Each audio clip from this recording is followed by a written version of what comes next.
certain researchers in the field, for example, in parapsychology, that really advocate for applying natural scientific models and what's even more interesting, metaphors, for example, out of quantum theory, to our understanding of human psychology and more specifically to psi. And I think that is really, it's a mistake in a lot of ways. Keep watching to learn more. You can now download all 8 copies of the New Thinking Aloud magazine for free, or order beautiful printed copies. Go to newthinkingaloud.org. New Thinking Aloud is presented by the California Institute for Human Science, a fully accredited university offering distant learning graduate degrees that focus on mind, body, and spirit.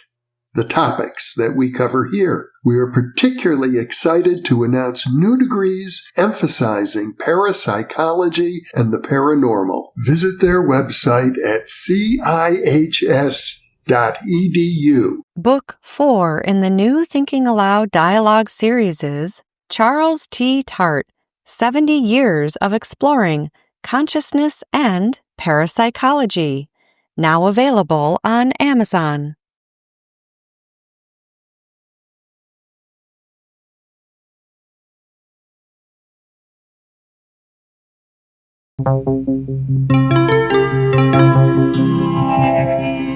Thinking Aloud. Conversations on the leading edge of knowledge and discovery with psychologist Jeffrey Mishlove.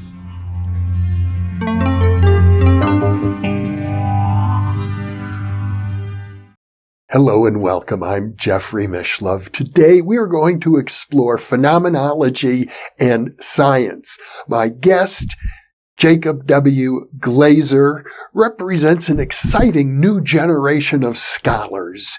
He is an adjunct professor in the Department of Positive Human Development and Social Change at Life University USA in Marietta, Georgia, where they train chiropractors, and he is also an online adjunct professor in the Department of Applied Psychology at New York University Steinhardt, which is in New York City. He is the author of Arts and Subjectivity, a New Animism for the post-media era. He has a background in parapsychology. I'm proud to say he received his doctorate in psychology, consciousness, and society from the University of West Georgia, one of the few colleges in the United States that actually offers an emphasis for graduate students in parapsychology. This is an internet interview, and now I'll switch over to the internet video. Welcome, Jacob. It's a pleasure to be with you. It's a pleasure to be with you, Jeffrey. We're going to be exploring concepts that I think some of our viewers are unfamiliar with. I haven't yet done an interview about phenomenology, which is a very important movement within philosophy. So why don't we begin by providing a little context in terms of the history of phenomenology in philosophy? Sure. So phenomenology is a relatively recent kind of offshoot of traditional philosophy. Really, it was, I suppose, inaugurated by Edmund Husserl in the continent in Europe as a way to kind of look at the human life world. And what I mean by that as distinct from science, where science tries to look at the natural world, Husserl really wanted to investigate human psychology, and not in the way that we today understand psychology, through the lens of science, for example, but philosophically. And what that means for Husserl, and later we'll see Heidegger, Husserl's student, a very famous philosopher, Martin Heidegger. But what that means for Husserl and for the human sciences is that we apply a rigorous methodology to look at human experience. And we don't, what I think is a mistake a lot of times in maybe current science, let's say, or the term legendary science is often used in science studies, is that we apply the methods that we use to analyze the natural world to our psychology. And I think Husserl was really trying to get away from that. I think one of the points that you make is that it's not even only just the natural world, it's the inorganic natural world has become sort of the model for all science. Indeed. And, there's certain researchers in the field, for example, in parapsychology, that really advocate for applying natural scientific models and what's even more interesting, metaphors. For example, out of quantum theory, to our understanding of human psychology and more specifically to psi. And I think that is really, it's a mistake in a lot of ways, because as I argue in my paper, that, we can use these different metaphors that come out of phenomenology, such as intentionality, such as aboutness, for Heidegger, ready-to-handedness, present-to-handedness, to look at the way that the human being, or what Heidegger calls Dasein, the way that the human being comes to the world. And we don't need to apply physics to understanding human psychology. And in fact, there's a lot of ethical consequences, I would argue, that come along with making that application. You also point out that legendary science, as you call it, it's not a term I'm familiar with, but I kind of like it. Science, as it's been handed down to us, comes with a lot of cultural baggage. The guardians of the scientific community, for example, tend to be, you use an interesting word I just learned, cisgender white males. Certainly, that is, that's one argument. I think that the foray into what that would be called identity politics is a little bit of a straw man in a certain way. Nonetheless, though, I think, for example, another philosopher that follows this heritage of phenomenology, from Edmund Husserl to Martin Heidegger, leaving Germany, going into France, we see the French post-structuralist school that is kind of spearheaded in a way by Michel Foucault. And Michel Foucault, while more of a historian than a philosopher, nonetheless, I think makes very incisive arguments with regard to the way that power and knowledge get systematically dispersed in the way that they function generationally through social institutions. And you're right, Jeff, to point out the fact that truth, right, whatever that is, call it scientific truth, psychological truth, whatever that word means, is, for Foucault at least, and for many other thinkers, is arbitrated by a very specific tradition. And that tradition is typically Western in a lot of ways. It comes from the Enlightenment that hands over these values to us, like universal human fraternity, which sounds good, but nonetheless, it also brings with it certain ethical and practical implications that we need to think through. Not only that, but the view of time the Enlightenment espoused is very teleological in nature, which means that there's certain technological progress is to be celebrated. And, I would, to segue out of a kind of philosophical discourse, one need only look around at the planet to see the way that technology has wreaked havoc on our ecosystems. And I think that, we need to really, there's been a recent return to Enlightenment thought by thinkers like Steven Pinker, Jordan Peterson, and so on and so forth. And I think we need to be really cautious about that, because I think that we haven't really thought through these kind of values and methodologies that were handed down to us, specifically through the Enlightenment. Well, and in terms of parapsychology as a science, there is a paradox that you point out in your paper on phenomenology and as a phenomenological analysis of parapsychology and the philosophy of science assumed by parapsychologists, which is that naturalism, which comes out of the Enlightenment, is a philosophy that many adherents say that simply rules out automatically, without any need for further consideration, things that they would consider supernatural. And the reports of parapsychology, they say, are examples of supernatural thinking and therefore don't even need to be considered at all.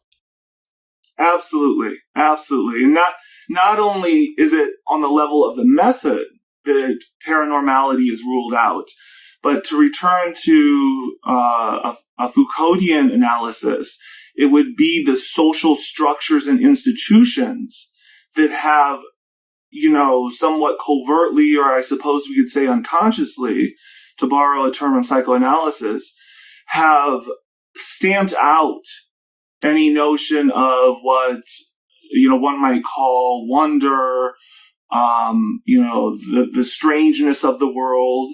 Graham Harman he has a recent monograph on Lovecraft where he talks about weird realism. And that's this kind of sense of the world, that the world is strange in a lot of ways. And not only that, but it eludes science, necessarily eludes science, perhaps in order to frustrate, if we want to talk more agentially.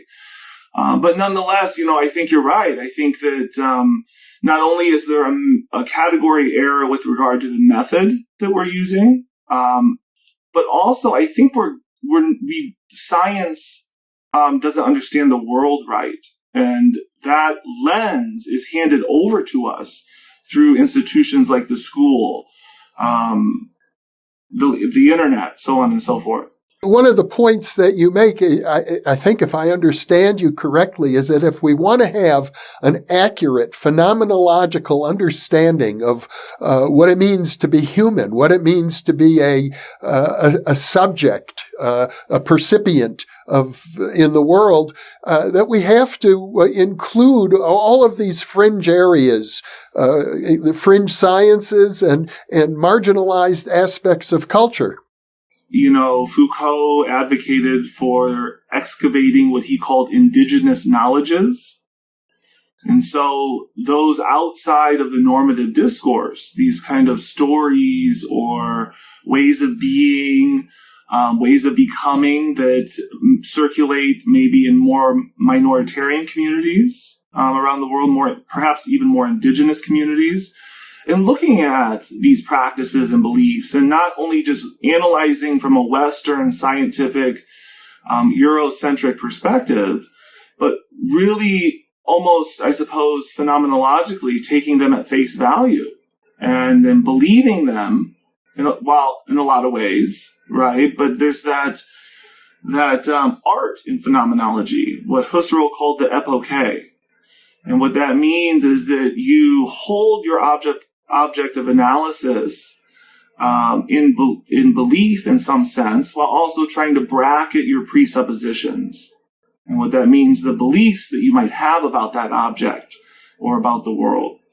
And I think that, that is a much more generous approach to science than I think what a lot of the physicalists or experimentalists want to do.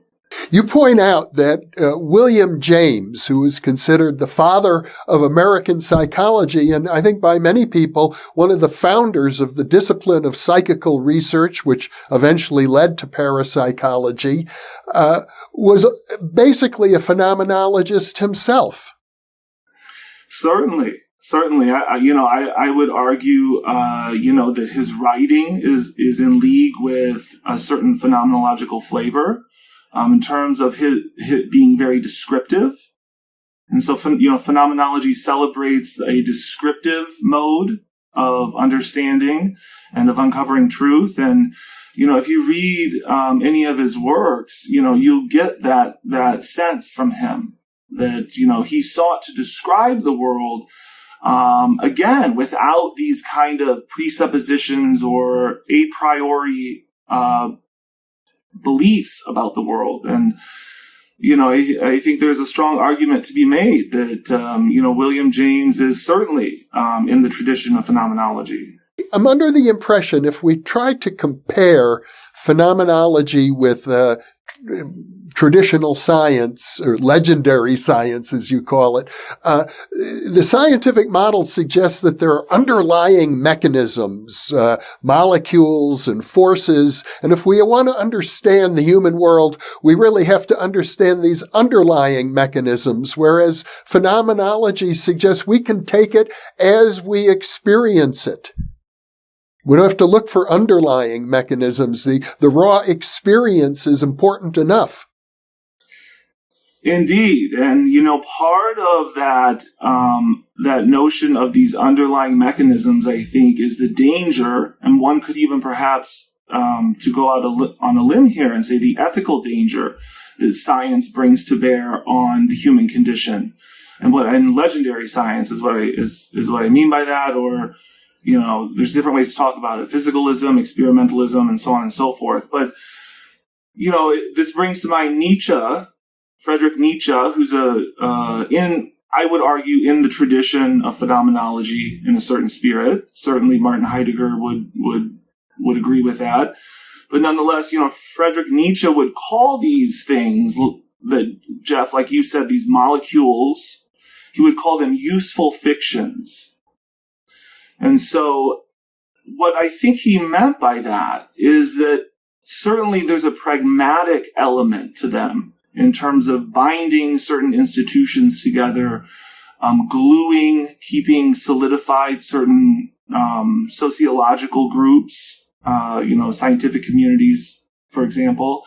But nonetheless, they're fictions. They're fictions at the end of the day. And to extrapolate that a little bit, I think he was trying to cache these kind of useful fictions in a historical perspective. And so we could look at the ancient Greeks, for example. Certainly they didn't have the same useful fictions that we have today in terms of, quantum theory. So truth changes, and it changes not only historically, but it changes sociologically. And so I wonder, I think as parapsychologists and even researchers or scientists, we have to ask ourselves, is it ethical to apply the same method, not only historically, but also across different cultures? And, while I think in some ways that's a rhetorical question, because, my answer is going to be no, nonetheless, we need to think about, I think, the kind of ethical consequences that come along with doing that. In your book, The Arts of Subjectivity, I think one of the points that you're making is that there are many other ways to explore what we call the paranormal besides the scientific method. You mentioned artists and writers of fiction have been exploring it for generations, and that many of their insights are probably deeper, more profound than we are able to achieve from the scientific method. In fact, the scientific method, when applied to paranormal phenomenon, seems to give us very shallow results. I think that, to return to this phenomenological spirit of being descriptive, or we could even say autoethnographic, so doing an autoethnography, describing one's inner experience, one's subjective state.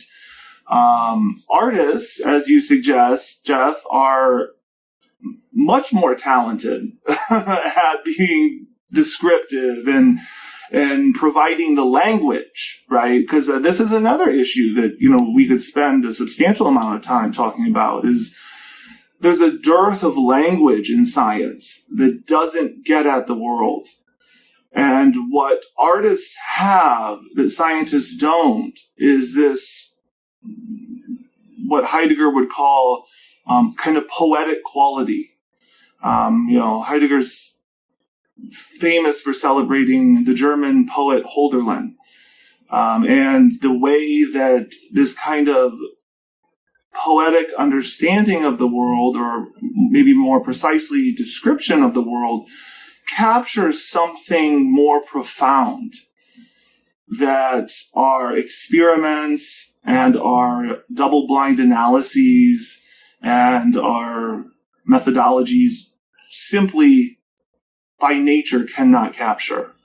It strikes me also that one of the fundamental points that you're making is that because we've inherited this situation where the scientific method seems to have a privileged status in our culture, it impoverishes us with regard to understanding ourselves. Yes, and more strongly, not only does it impoverish us for understanding ourselves, if we want to return to kind of a central argument of my book, The Arts of Subjectivity, it necessarily stamps out specific kinds of subjectivities. And in other words, it's science in league with, other social institutions, political institutions, media. I spend a lot of time talking about the media and the way that the media creates identity. I think it's a much stronger sense that a lot of times we don't even know that we're being kind of crafted or created in this way. And so I think there's a lot.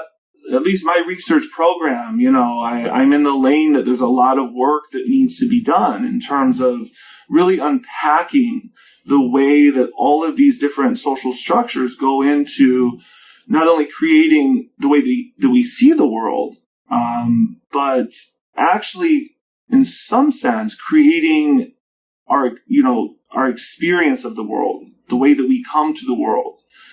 And, I think, science reduces down the human in a lot of ways to, one kind of exchangeable part among others. And I think that, we see that, for example, in things like genocide or like the Holocaust, the way that our modern worldview is inflicted ethically in different ways. When we come to the field of parapsychology, an area that I feel passionately about and an area that's part of your background as well, there's something quite extraordinary, which is now we have 150 years of data in parapsychology, largely based on the traditional scientific model and the legendary scientific model, as you call it. And I know it's been about not quite 2 years since the American Psychological Association, in their flagship journal, published an article summarizing the results of about 1,400 different parapsychology experiments with overwhelmingly positive results. And yet, recently, I see in Psychology Today magazine, they had a debate between a proponent and a so-called skeptic of the paranormal. And this skeptic had the audacity to say, and Psychology Today published it without any critical analysis whatsoever, that there isn't a shred of evidence for parapsychological phenomenon. I think you look at that sort of thing and you're saying to yourself, and a young generation of scholars such as yourself are saying something's wrong here. Yes. And that is what one would call ideology. to make a blanket statement that there is no evidence in parapsychology. It's an ideological statement that, goes to show either lazy thinking, lack of conceptual rigor. It's really unfortunate that, in the field of psychology, that I'm a part of, that a scholar would make such a statement. And I think, my training, at least, at West Georgia under Dr. Simmons Moore, who is a parapsychologist in a tenure track position here in the United States, it was really hammered into me that parapsychologists are very rigorous when it comes to experiments and when it comes to statistical analyses. And that's because of the kind of historical pounding that they've taken from the quote-unquote mainstream science. And so, I applaud, experimentalists in parapsychology for being so rigorous. It's not my forte per se, but nonetheless, I think it has elevated the field, in my opinion. And I think that, quantitatively, other sectors of psychology can and should really look to parapsychology for, aspiring to be that kind of rigor. Now, the subtitle of your book, The Arts of Subjectivity, really caught my attention. It's a new animism for the post-media era. I think I want to unpack that subtitle if we can. What do you mean by a new animism? What I envision by a new animism, I think, is, again, to go back to Foucauldian language, is a kind of excavation in a ways. It's never really not been there, but it's a kind of revitalizing of the world in the way that we see the world, and what would philosophically be called ontology, right? What exists, what doesn't exist. I think animism historically was used by, Western anthropologists, British, specifically anthropologists, to pejoratively describe tribal understandings of the world. It was a bad word to use. This group has an animistic understanding of the way the world works. But, that in recent decades, researchers like Bruno Latour in science studies, Isabella Stangers in science studies and sociology, they've really co-opted that word and that worldview back, and are taking it back in a lot of ways and saying that we need to understand how we are, how the world is alive, to say it simply. The world is alive. It is imbued with spirit. And we need to take that seriously. And we need to see how that cosmology has certain implications for our university practices and for the way that we teach students. And so, I think that, it's my book advocates a much more kind of anthropological understanding parapsychology, in terms of that we need to see how we're enmeshed in the world with beings that we cannot see. We cannot see certain beings. Parapsychology would call these beings maybe ghosts or entities.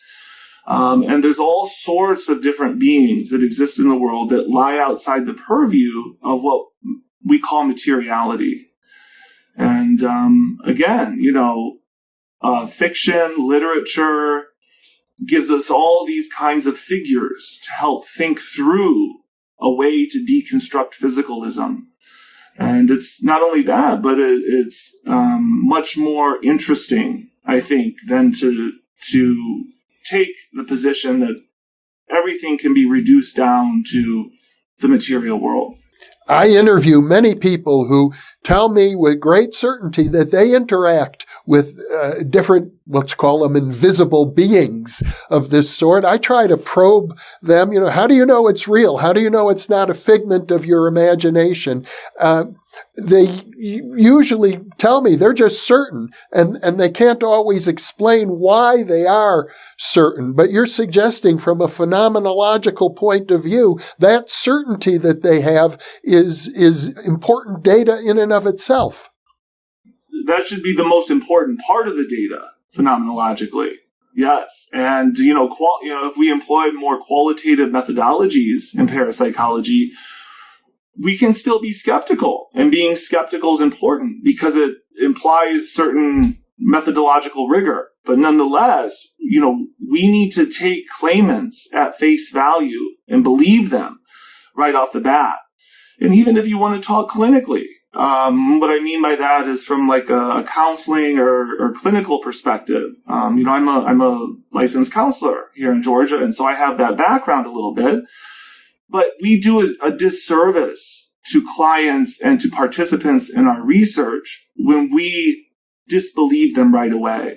And I would argue it hurts them on a clinical level. And so I think, again, you're right, Jeff. I think phenomenology would say that, we need to believe them right off the bat, and then we can kind of do our analysis. And that's where the kind of, data crunching takes place.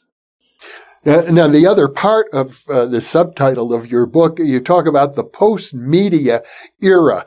And that threw me through a little bit of a loop initially because, here we are using a video conversation. I would have thought that this is part of the media, but you're suggesting that we're really in a different era now.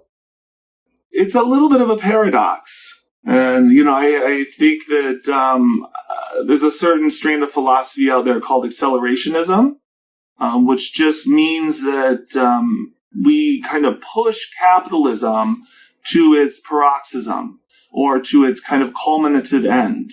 And we do it intentionally to try and to kind of get over the hump, so to speak. There's a certain sense in which I think I'm playing on that, trying to kind of get past this technological obsession. But you're right. Nonetheless, and this is part of my argument in the book, that we're awash in the world with, again, beings that we can't see, but also gadgets and technology. And if we want to talk about AI, maybe computer intelligences that are a part of the world that are also at play. And so, it's this kind of a liminal space that we're somewhere, we haven't kind of gotten there yet, but we're on the cusp. In one of your papers, you refer to the French psychiatrist Lacan and his analysis. He had a French word, I can't remember, it begins with an L. Almost sounds like lacanique or something, but it refers to a kind of, as you called it, a liminal space where ideas are not necessarily tangible. There's a sort of intangible water in which we're all swimming that we don't recognize. In English, it's la language, or the language, right? That this kind of primordial soup of signifiers that we're kind of awashed in. And I think that, when, Lacan would argue that when we are born, he has this argument that the signifier or the word, castrates us or cuts us.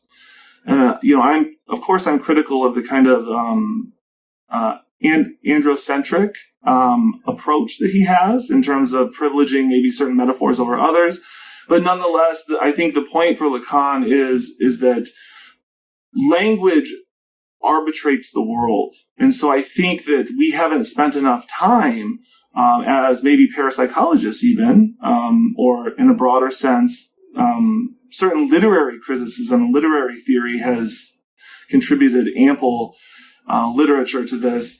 But I think we need to look at the way that language helps shape our identity and helps shape our subjectivity. And so I think, Lacan really does a really good job of that. And I think that perhaps, as parapsychologists, I have argued in that same paper that you were referencing, Jeff, is that we could perhaps look to psychoanalysis. And other parapsychologists have done this, look to psychoanalysis for inspiration, or perhaps as maybe a friendly adjacent discipline that we can kind of tarry with in some ways. You're really looking at a constellation of thinkers that have sort of come up in the 20th century, the phenomenologists, the psychoanalysts. I think you also referred to the post-structuralists, who I assume are more or less aligned with the postmodernists. As well. And all of these movements are in effect critiquing the world that we have inherited. There is I suppose, an undercurrent, maybe started with thinkers like Nietzsche, Husserl, Heidegger, and this kind of undercurrent that is circulating among certain thinkers and that is very, very skeptical about specific values that we have inherited, not only from the Enlightenment, but all the way going back to the ancient Greeks. If you want to erect a kind of false origin story for Western philosophy, which to his detriment, I would suggest Heidegger tries to do such a thing. And I think, the truth is it's much more messy. And I think there's cross-fertilization between different cultures. There's not this neat heritage that we can kind of trace through the thinking in the West. And certainly, the post-structuralists that you mentioned a little bit earlier would argue that such a project is a form of fascism. Trying to ground a tradition in a very specific heritage. When in reality, again, there's all of this kind of messy entanglement that goes on, and that we, if we're not doing effortful and energetic scholarship, we're going to miss all of this cross-fertilization. It strikes me, Jacob, that there's even a sense when you talk about a new animism, an effort to, reframe anthropological thinking about primitive cultures. It's not so different in a way than what you get out of the what is now called the LBGQT movement, where people are taking a word like queer, which used to be an insult, and they're raising it to a point of pride. I'm proud to be queer. Certainly. Judith Butler famously, I think in 1993, had an essay come out that argued for the reclaiming of certain pejorative words that were used against that community. And kind of taking them back and appropriating them as our own. And I think, there's nuances to be discussed in terms of playing identity politics. And what I mean by that is, positioning oneself as inferior to the other in order to gain a certain upper hand. But I think, that's a whole separate discussion. But I think your point, Jeff, is really well taken, in that I think, what I have argued in parapsychology is that we need to reclaim the subversiveness of psi. And we need to reclaim that it is challenging to mainstream science rather than trying to be mainstream ourselves. And so I think there's a real opportunity for parapsychology to be that next paradigm, to shift the paradigm in mainstream science, because necessarily psi or paranormality is subversive to the normative scientific way of doing things. And so there's certainly a parallel to be made between those two. It seems to me that in human development in general, particularly amongst teenagers, there's always a drive to fit in, to be considered accepted and normal amongst one's peers. And at the same time, that drive can be very damaging to the spirit, that for people to preserve this sense of being weird, which I think at one time meant magical. Is something we need to maintain. It strikes me that one of the things that parapsychologists have really been afraid of is being considered magicians. And yet that may be ultimately what all of this is telling us, that the power of the human mind is the power to work magic. Yes, and, parapsychology is not alone in that. And, Freud famously tried to make psychoanalysis a scientific discipline. And that, there's been certain rebellion in the discipline since then. And so, I hope that we as parapsychologists can institute our own kind of rebellion and take back the magic that I feel like, as you suggest, we may have lost along the way, trying to fit in with the mainstream. Well, Jacob Glazier, this has been a delightful conversation. I think that the scholarship you're doing is very rigorous and incisive. I encourage our viewers to take a look at your books and your papers. I expect great things from you in the future. You have a long and I would say probably glorious career ahead of you. And I look forward to future conversations. Thank you, Jeffrey. It was a pleasure. Thank you so much for being with me. And for those of you watching, thank you for being with us.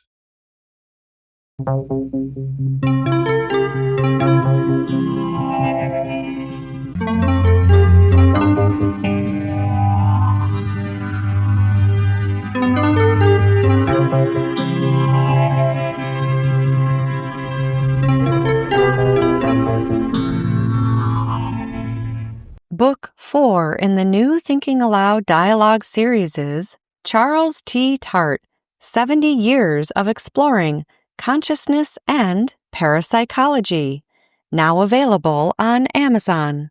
New Thinking Aloud is presented by the California Institute for Human Science, a fully accredited university offering distant learning graduate degrees that focus on mind, body, and spirit.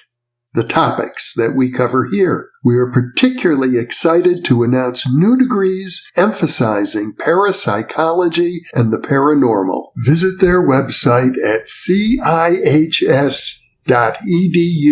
You can now download all 8 copies of the New Thinking Aloud magazine for free, or order beautiful printed copies.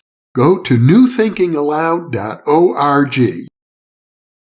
For early access to our videos and live stream events, sign up for our free weekly newsletter at newthinkingaloud.org.